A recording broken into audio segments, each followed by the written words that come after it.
This is 90 Minutes with Mathematical. And on the show today, I have three of the members of the Air Peace Ambassadors that went with me to Enugu to go and console with the family of Christian Chukwu and to visit one of our colleagues, Emmanuel Okala. They are all in Lagos, in another part of Lagos, and they'll be joining us in this morning's conversation, which is really focused on one gentleman who was part of those who made it possible for us to become an ambassadors, sports political ambassadors, a man who only recently has been listed by a renowned research.com platform, a platform for political scientists in the world, as Nigeria's leading #1 foremost political scientist. Now I'm speaking of the Director General of the Nigeria Institute of International Affairs, Professor Ehosa Osagai. Since I cannot see you, let me just be sure that you can hear me. I know the world can see you because it is being streamed. Good morning, Prof. Good morning, Mathematical. Good morning, and enjoying the rain in Lagos. Fortunately for us, it has subsided here in Ibadan. Well, the risk is that I can at least hear your voice. So, are you there? Yes, I'm here. Good morning.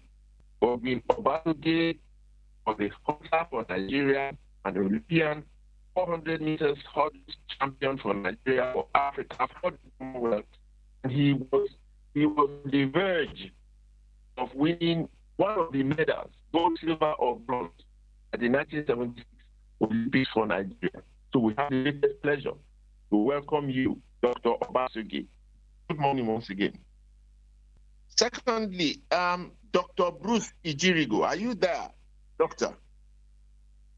Live and well on the show this morning. Good morning, Shegun. Fantastic. You know, I must apologize that we are running the show this way this morning. But Dr. Bruce Ijirigo, he was our captain to either the All Africa Games or no, he didn't go to the All Africa Games, but he was the vice captain to the Olympic Games in 1976 when we went to Montreal. 400 meters hurdler, and he was, along with Dele Udo, Felix Imadi, and one other, also perched. They were there right at the edge. If only they had competed, we were sure that we would have come away with one of the medals at the Olympics. So once again, welcome, Bruce. Thank you. I'm not sure if Charlton Ehizwele is there, but if you are there, let me hear your voice, Charlton. I'm right here, Shegun. Wow. Good morning, everyone. Wow. If Nigeria was sure of a medal, at the Olympic Games of 1976, the whole world had acknowledged that the best jumper in the world at that time, the medal, one of the medals, either gold or silver, was reserved for him. That person was Charlton Ehizwele. He's here with us on the show, and he'll be joining in our conversation.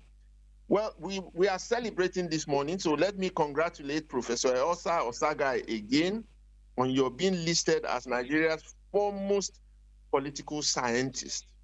And people will be wondering, what is the connection between your political science and, of course, our own sports? Because this is the sports radio station.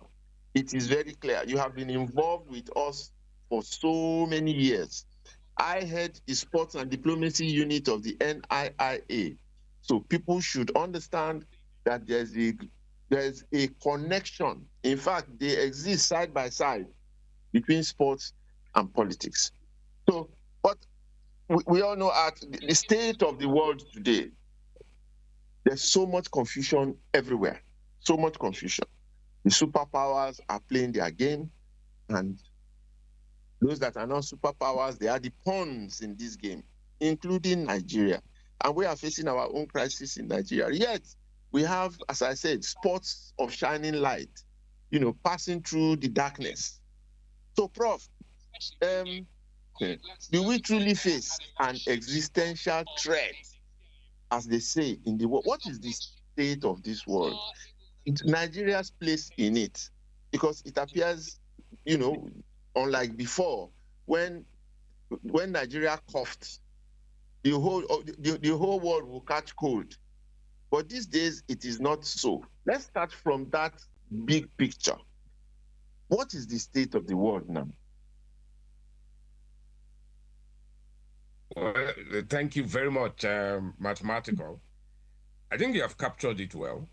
The world is at several inflection points. There's a great deal of turbulence. There's a great deal of uncertainty.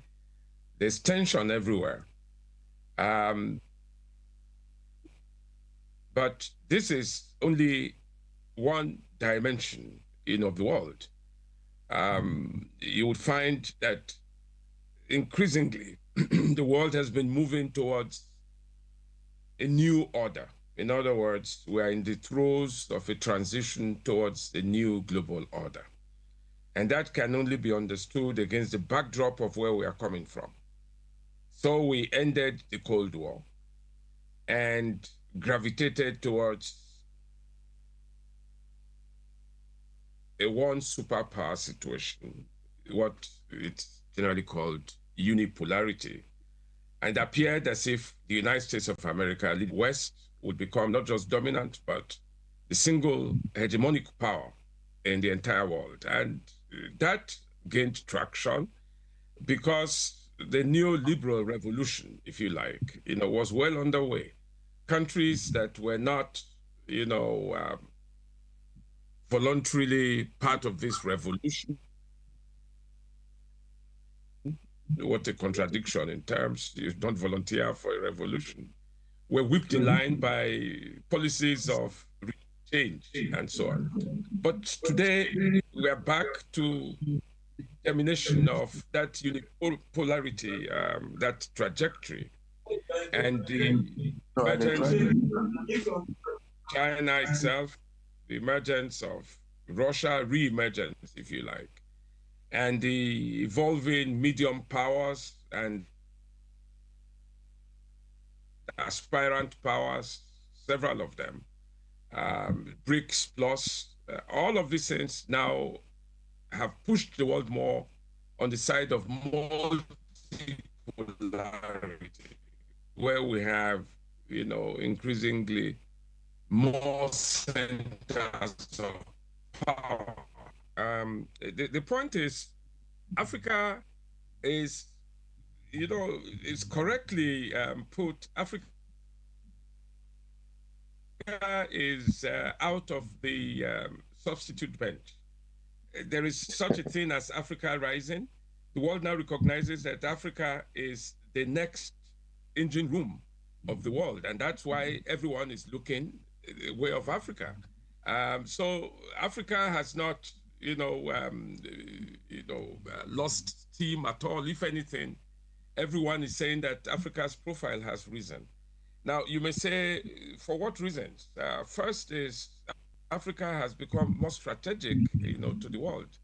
I think just what the African market increasingly has come to mean. Everyone now recognizes that with the African Continental Free Trade Area framework, we have the largest market in the world. It's something that has 54 countries, and you cannot beat that. Africa possesses the strategic seaways in the world, the Gulf of Guinea, the Gulf of Aden, all of the Gulfs, the strategic seas that, control world trade, they all pass through Africa. I mean, 60 to 75% of the trade that goes to and from Europe would pass through the Gulf of Guinea. So Africa is again of such strategic importance. Look at Africa's population, 60, 70, 80% young people. So Africa is the place to look forward to for the future of the world. Europe is aging, America is following, Asia is aging, but this is when Africa is waking up. Most of all, we talk about energy transitions, we talk about, critical minerals, strategic minerals. the kinds of things that the world really needs at this time, from cobalt to uranium, to iron ore. All of these things are back, and Africa is at the center, of that. So there's a new scramble for Africa.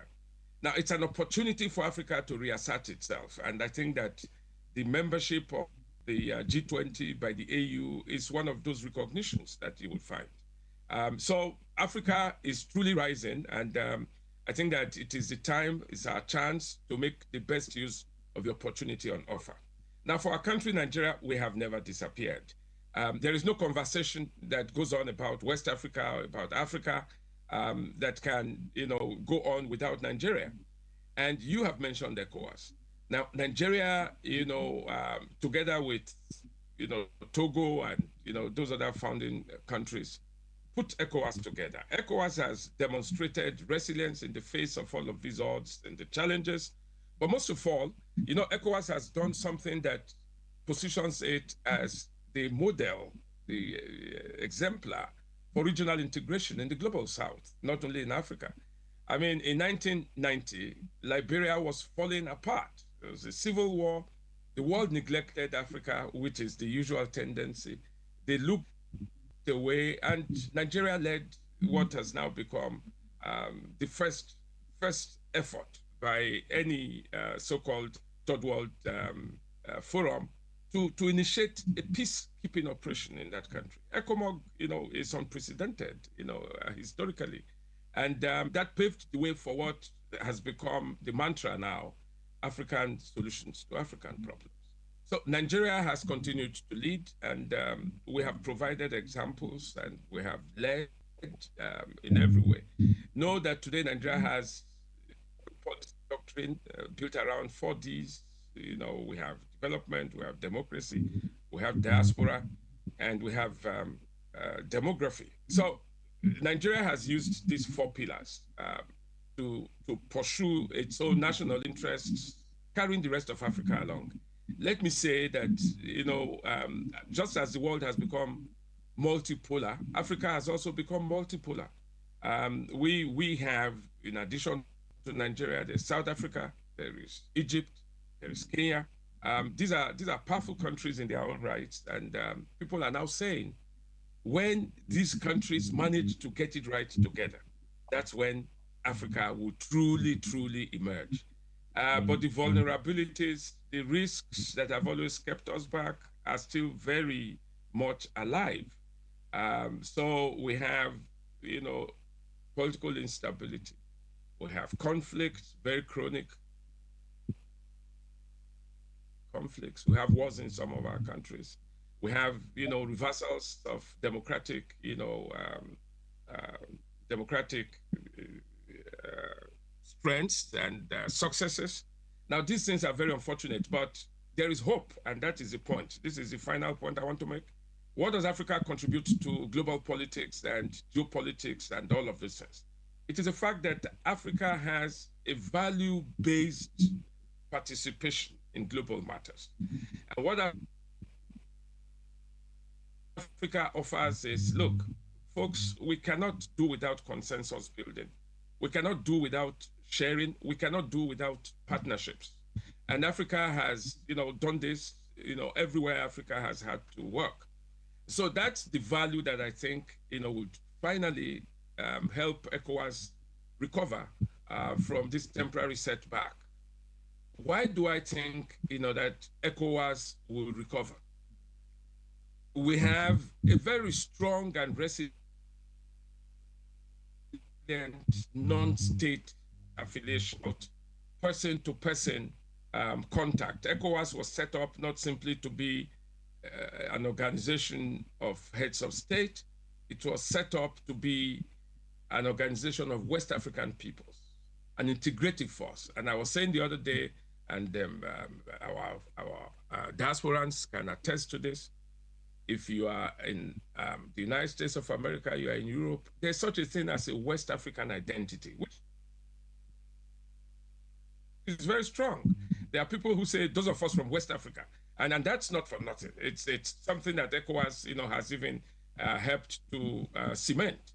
So the trade that goes on across West Africa, the migrations, the free movements across West Africa, all of those things haven't been lost at all. And because the three countries that have left West Africa happen to be landlocked countries, the chances are very high that, the back end diplomacy that is going on is going to bring them back. And let me just volunteer this. About 3 weeks ago, Niger, was in trouble with petrol and other petroleum products. They had shortfalls. In fact, they had come to the end of their supplies. And through the back end, they got in touch with Nigeria. And Nigeria, supplied, those needs and gave them petroleum products also through the back end. Now, there's the war going on, whether it's in this Sahel or it's banditry or it's, these things are very mobile. There's such a concept as conflict mobility, and these things traverse, national boundaries. So we all need each other. We have to have the same will and, the same force to fight. What afflicts Burkina Faso or Mali or Niger threatens Nigeria, threatens La Côte d'Ivoire, threatens Ghana, threatens Benin Republic, threatens everywhere. So there is more to gain staying together and more to lose falling apart. So there's no doubt at all in any person's mind that the political foundations, the economic foundations, the social foundations, the citizen-to-citizen foundations would bring these countries back. And Uncle Shage, just on this final note, you and I have talked about bringing in the power of sports, as the one that can never fail. We must reenact the West African Friendship Games, the ECOWAS Games, those things that bring people together. And you were reminding me the other day, that even in Burkina Faso, because in Mali, the president, loves soccer, and he brought, the JJO coaches and so on to come to play, some kind of honorary football game. And that means that the will is there. There may be those movements that are partly engineered by external forces. We must never forget the externalities of these conflict situations in Africa. But by and large, Nigeria has not lost its place. The world recognizes Nigeria. When the world deals with Africa and West Africa and even the global South, Nigeria is the first to be knocked on the door. Prof, you have said so much this morning, and some of those listening to us, even here on our platform, and I'm talking of Bruce and Godwin and Charlton, we are part of the ECOWAS Games that started in 1977. That took place in 1977. I was a member of the national team at that time, and we won. We won the gold medal of the first ECOWAS game. So it existed, and suddenly it disappeared. Maybe this is the time for one of them to come in now and just tell our listeners, what they recall of the effect of having those games to us as young athletes in West Africa and how it impacted the whole of West Africa. People can now start to connect the dots between politics and sports. So any one of you can just join in the conversation. If you recall ECOWAS Games of 1977, who was there? I was there. I competed in the 77 ECOWAS Games, yeah. In fact, I think that's Charlton.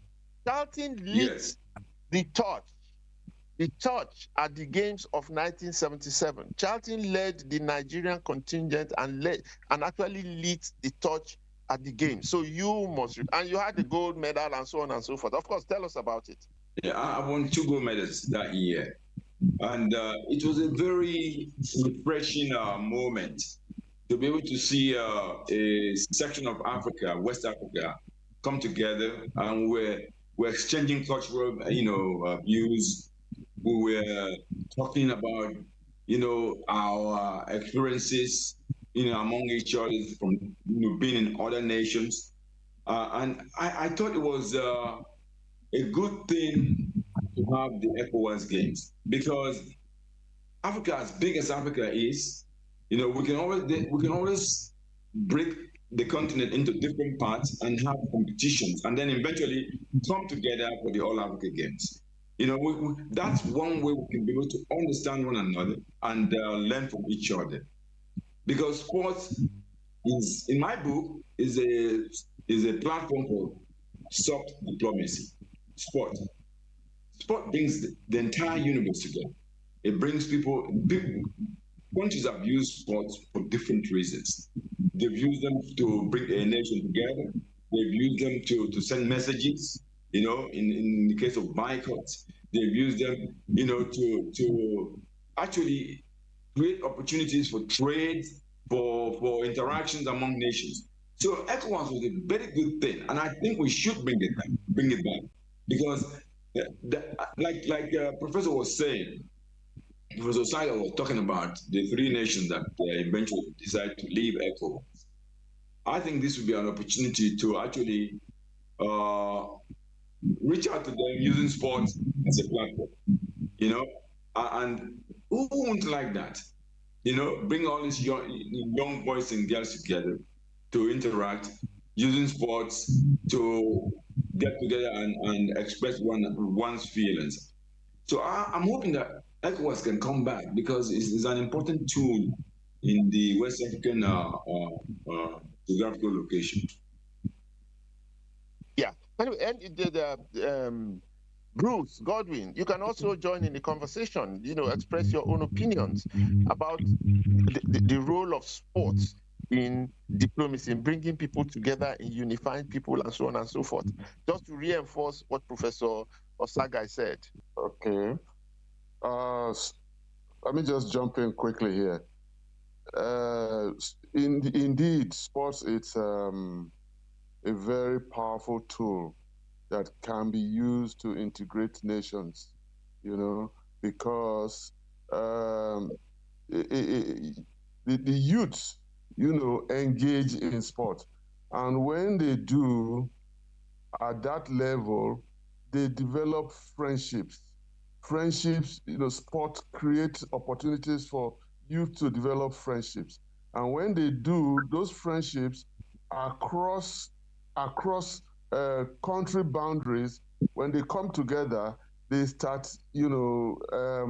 integrating,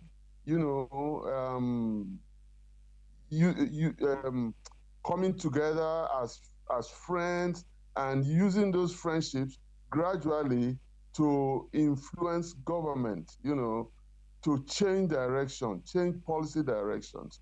I think that sports is a very powerful tool that can be used, to change policy directions.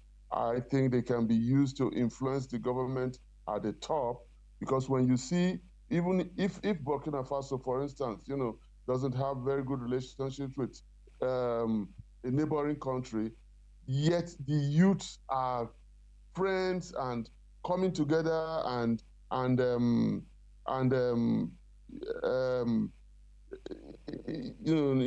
developing extreme friendships, then government begins to think gradually, to shift their position gradually. And that is the hope here, that when ECOWAS Games is established, the youths can come together, enjoy themselves, become friends, gradually begin, through those friendships, government can begin to change their policies, and then think of the possibility of coming back, to the union of ECOWAS, especially for those countries that are out of that union right now. So I think it's a very good idea, to have ECOWAS Games, reestablished, and allow the youth, allow friendship across borders to influence government decisions and policies, and integrate us back together, because there's great value in the integration of West Africa, economic values, all kinds of values, that come with that economic community of West African states. Look, thank you very much. This is Eagle 7 Sports Radio, and I want to tell Prof something now. You see, something that occurred to me when we went to Enugu in the past few days. Prof, are you there, sir? Yes, sir. Aha. You see, a war was fought in Nigeria, one of the bloodiest wars in history, the Nigerian Civil War, where almost 2 million people died.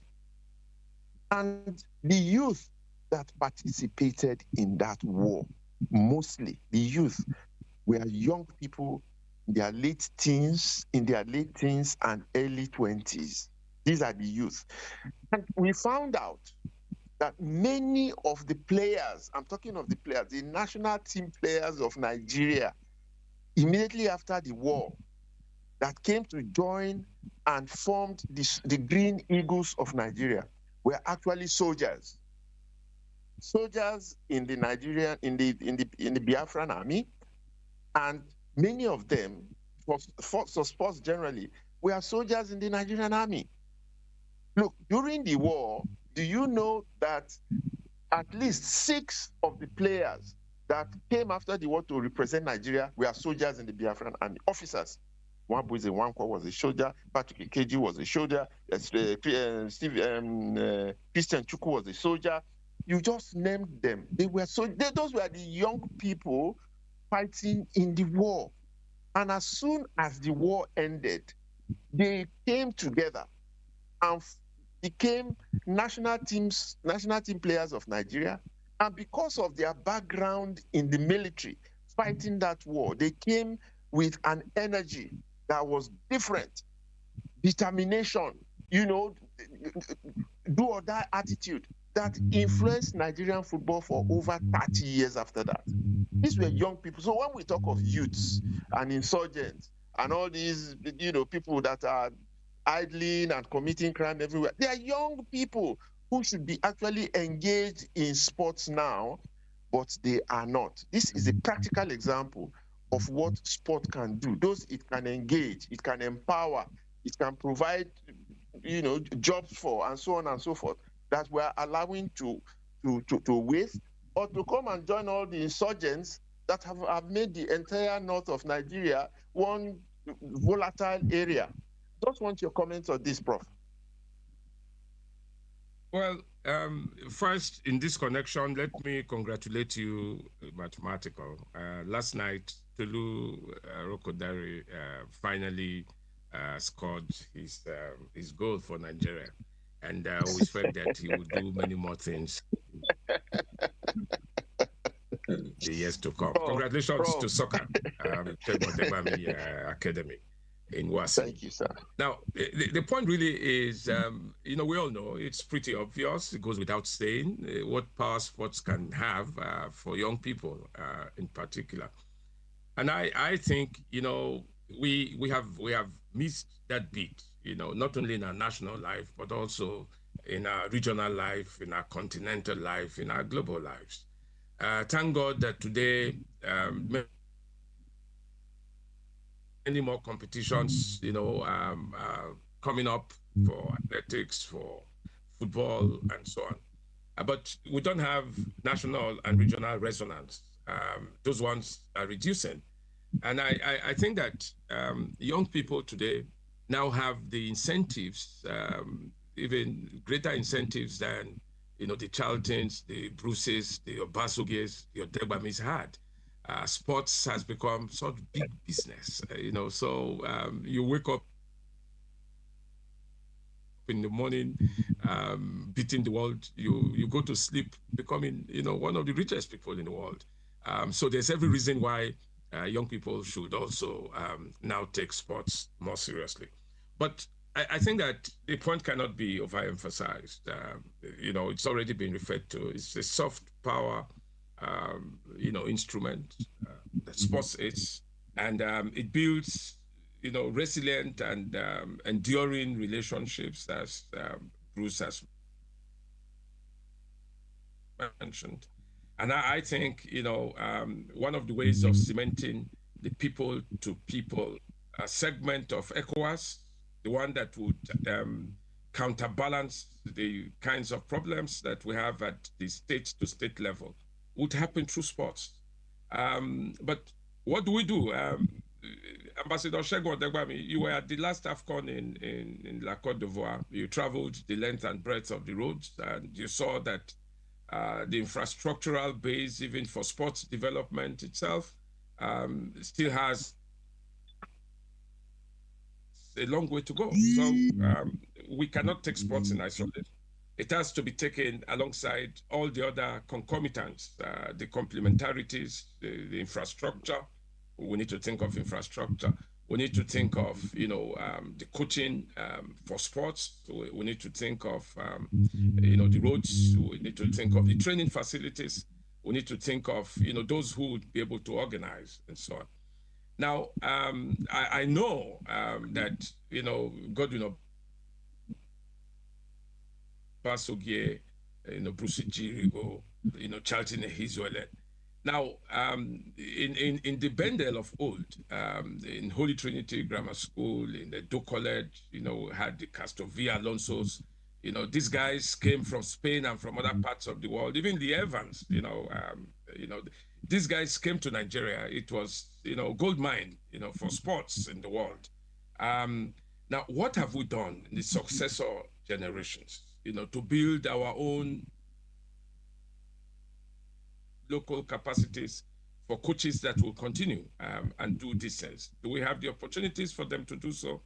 Look at our national stadium in Lagos. It has virtually collapsed. What has happened. The MKO Abiola Stadium in Abuja, if we don't handle well, we are likely to go the way of the national stadium. So there are several challenges. Ambassador Segun Odegbami, you would recognize this. So when we talk sports, we must be very holistic, in how we approach it. It is good, yes, it is true. There is sufficient enthusiasm and zeal at the level of youth who would want to embrace, this call to reenact and reassert Africa's and West Africa's prowess in these areas. Fantastic. Yeah. But the final thing I want to say is that all of this is not going to happen through government and state, intervention. For so long, we have waited for the government and the states to do things. Some of them have done well, many are doing well, but sports must be private sector driven. And we have to have people that we encourage to come into this to complement what government is doing and build the holistic infrastructure for sports that I'm talking about, mathematically. Yeah, Prof, I agree with you, but government has to have an interest to start with. We don't see the kind of interest that we want to see. It appears several governments before now, actually did not see what we have been seeing. They don't see it at all. But fortunately, the present government has invested. They've put in more money into sport than any other government in the history of Nigeria. The present government, they have put in more money budgetarily in sports than any other government in the history of Nigeria. So this is a giant step. But beyond that, they have to see sport beyond the physicality only. Godwin Obasuki, let's hear your voice. That sport is not just running and jumping, and there's a huge planet of it around that government should see and exploit and engage our youths, so that they can stop thinking of all these other several vices and see the opportunities that exist within sport. Godwin. Yeah, thank you, Segun. Like we all always believe, sports is an avenue where we all unite. Also, when we talk about the youth, sports takes a whole lot of negative thinking, negative doings away from, the minds of the youth. When the youth are engaged, like when we're growing up, a lot of us, they play, ball, soccer on the streets, in schools, in different places. Parents are looking for us all over the whole place after school, which now we call after school program. We were already doing it then on the streets of, everywhere, So I think from the discussion we'll be having, we, like you just said, of recent, we have seen, much of what the present government is doing, regarding sports. We, experience it, from what just happened at the sports festival in Ogun State. How the federal government, got so much involved in it and other things they are planning to do. So I think, this would be an avenue, to have this youth to come out, especially with the ECOWAS game like we were talking about earlier, because when we had that ECOWAS game, there, all of us were still youth, still in college and, stuff like that, you know.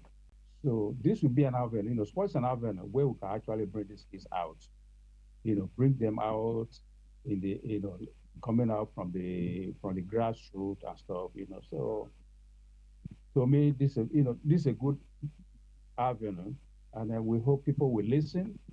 People never listened in the past, but we are beginning to see, listeners now are doing, So I think, we're in the right direction. The NIA is taking the lead. The NIIA is taking the lead. In the past 2 years, the NIA has impacted sport more than any other organization in this Nigeria. They have set up within the NIA, we have a wall of fame, the NIA wall of fame that captures forever the names and achievements of some Nigerian athletes. No other organization in Nigeria has ever done that. So a lot, to rest on your table, Professor Egosa. A lot rests on your table. We are asking, how do we pass all of this on to government? How does government start to see, what sport can do? Sports and diplomacy, they are all on your table, sir. Well, yes, Prof, mathematical. Prof, you have run You away. are the spearhead in this. These ECOWAS games I you will say champion. yes, yes. Incidentally, the NIIA, was playing host to ECOWAS last week.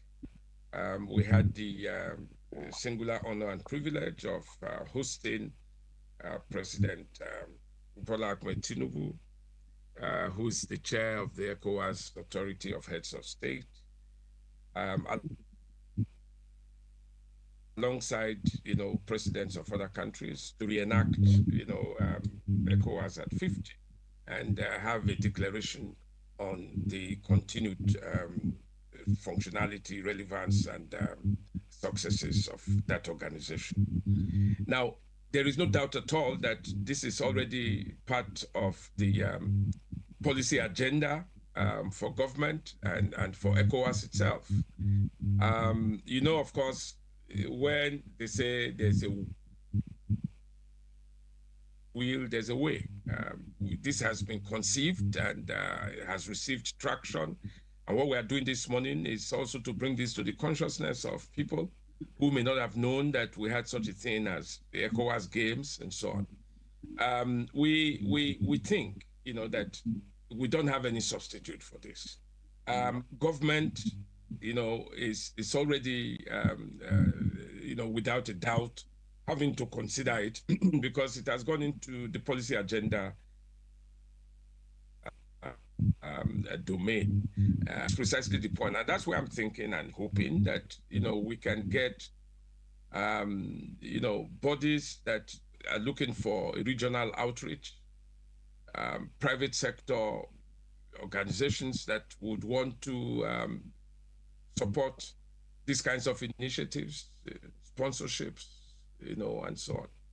And let me also just say that, these days, sports has also moved on in very interesting ways. The next World Cup would involve 3 different countries. So when we're saying ECOWAS games, it's one possible model. When we begin to think of it, we can have, a multi-venue ECOWAS games that doesn't have to be such a huge burden on one country the way it used to be in those days. And so I'm thinking, have no doubt that, we need to support all the peace initiatives, all the coming back together that we are all making efforts for. in ECOWAS at this time, and that a return of the ECOWAS games would be, that's the way to go. And I think, we are not relenting at all. Mathematical, as the head of our sports diplomacy unit at the NIA, you have led, a series of discussions and conversations, sports colloquia, and so on. So this is the next one waiting to happen. We must, be at the vanguard of the advocacy. We must now come to town and have a colloquium, on ECOWAS games. I think that's the next on our table. A colloquium that would involve all stakeholders, bring all of them together, and do what we do best. Everyone here is an Air Peace ambassador, all thanks to the initiative that you had to celebrate sports and have a wall of fame, which can be reenacted in several ways. So the kind of partnership that we had with Air Peace to achieve that can be extended. It's a good model. It's a model that works. All of you sportsmen, you say that a good coach doesn't change a winning team. So if that has worked for us, why not? We'll continue to use it. So, Ambassador Shegun Odegwami, you are not mathematical for nothing. All the Pythagoras theorems, all of those things that you have used to wow people and get them converted through your diplomacy. Now all of those things are necessary, but I think we should have a colloquium on, regional games. Thank you very much. Last words from my colleagues, starting with Godwin. Last words from you on our conversation this morning.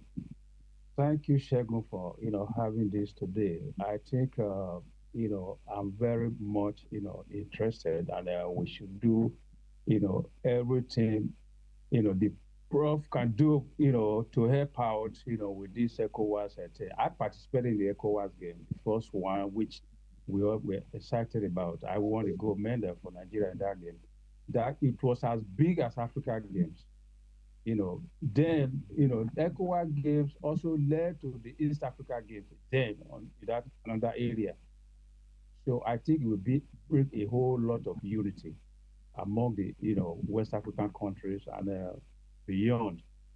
To reunite Africa the way it should be. Bruce, did you hear what Prof said about a multi-venue? That's a multi-nation ECOWAS games where more countries than one actually come together to host it. Yeah. Look, but my mind is, I don't know, Prof, I can't thank you enough because that's just an incredible idea. But let me allow Bruce to comment on that and pass his own final remarks. Okay, Shegun, you remember a while back, you pushed, for the World Cup in Africa, right? In West Africa. And suggested, that 2, 3, or 4 countries can actually get together, pull their resources together, and host the World Cup, in West Africa. Yes. I think you were pushing that agenda a while back, which was a very good one. Now look where we are today. The United States, Canada, and Mexico pulling their resources together to host a World Cup. So you were way ahead of your thinking, of the thinking of the world at that time. So it is not out of place at all. What Professor Osai has suggested for 2, 3, for instance, Burkina Faso, Nigeria, one other country can host the West Africa ECOWAS games, friendship games, and make it very successful, and use it as a tool for bringing people together, integrating people, and allowing the youths of those countries and the whole of West Africa to come together and celebrate. Sports is big celebration. When they celebrate, the leaders are seeing the youth come together. And when they see the youth come together, they begin to soften their positions and create opportunities to put acrimony aside and begin to embrace peace and integration. So I believe that, yes, the idea of having 1 or 2 or 3 countries host the ECOWAS games at different venues is a very good one. And it will be very beneficial to the continuous growth and development of sports and the use of sports as a soft tool for international policy and Politics. success. Charlton, your own thoughts. Yes. Yeah, I did compete. Like I said, I competed in the 1977 ECOWAS game. That time I won 2 gold medals for Nigeria. Sport is a social construct. Sport is a social construct. It brings everyone together. And people that have different ideology can come together and sit in the same arena and watch a particular team or a particular athlete or a particular player just because of their interest with that particular individual on the team. And cannot relate to one another if they really know who they are, but they sit next to each other and they watch. So sports is a very powerful to integrate, to bring people together. ECOWAS, in my view, should be a point of spread. We can use ECOWAS in sports to introduce our different cultural existence and participation among our youths, because our youths are the next leaders of our geographical locations. Like Professor Osaja rightly put it, sports is a powerful tool. It can change policies, and nations of the world have always, like I said, used them as tools to send messages, and if we're able to get the kids, the young men and young boys and girls in our region, the ECOWAS, to understand each other, to talk to each other, to interact with one another through sports participation, that will, in my view, will give them a chance to get to know one another. This situation of Burkina Faso and Mali and Niger, will probably be resolved quicker if there was integration among all the youths of West Africa. They're talking to each other. The government will begin to realize, oh, we're missing something that these kids are missing that used to be in existence. So sports is a very powerful human tool that ECOWAS, in my view, should be reintroduced. And one way we can do that is to educate our people. Education is a key factor here. And we talk about sport, we have to let people know what are the benefits of sport. Why are we doing sport? What does it bring to families? What does it bring to young people? Because it brings many things. It allows you to go to school. It allows you to interact with other students, and it gives you opportunity to know what is in existence. It gives you opportunity to travel also. It gives you opportunity to compete, and eventually you will be able to compete for your country and go professional, and it gives you opportunity to make a good living also. Education. Our people are not educated enough about what are the benefits of sports. Like I mentioned yesterday, when the British came to Nigeria in particular, they got sport not, they already know about the benefits of sport in Britain. We had these empire games we have annually, but it wasn't because they wanted us to take part in sport. They were using sport as a tool to control the youth. That was why Nigerians were not that interested, but the Europeans already knew about sports business. And I strongly believe we need to educate our masses. We need to educate them, let them know. If people don't know what benefits are in what they are told to get engaged in, they will not fully engage themselves.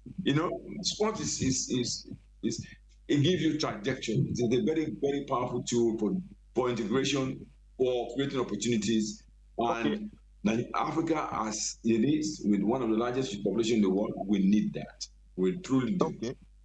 Okay. Well, thank you, because we've run out of time. And as the Speaker of the Sports Parliament this morning, we want to move. We want to move.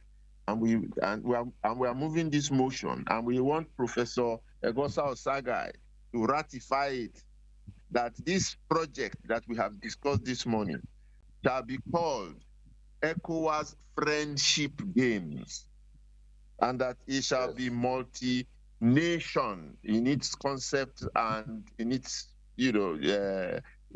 processing, and that we hereby move, and all our names are listed, and we put this in front of Professor, Osagai, that this is our own contribution to the reunification of West Africa.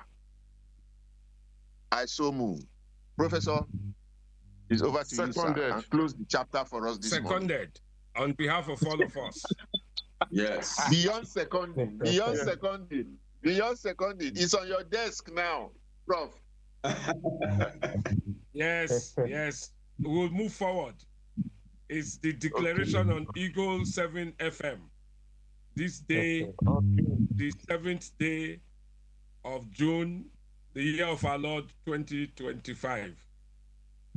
I so declare and support. Thank you, sir. On that note, I want to thank all of you for bearing with us this morning. We apologize for the way today's program has gone. It is not our fault. It is the fault of technology. However, I hope you have enjoyed it.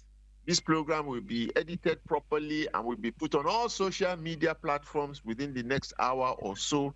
And so you can just join the link and you can have a copy of the program. It will be repeated tomorrow at 2 p.m. again on Eagle 7 Sports Radio. We couldn't take any of our regular interludes and small promos and so on and so forth, but it is all well, because I tell you that this morning's conversation has been truly, truly refreshing. Thank you all for participating, for bearing with us. And I look forward to discussing again on another issue next week, Saturday, when we come your way again. Bye for now. Thank you. Thank you.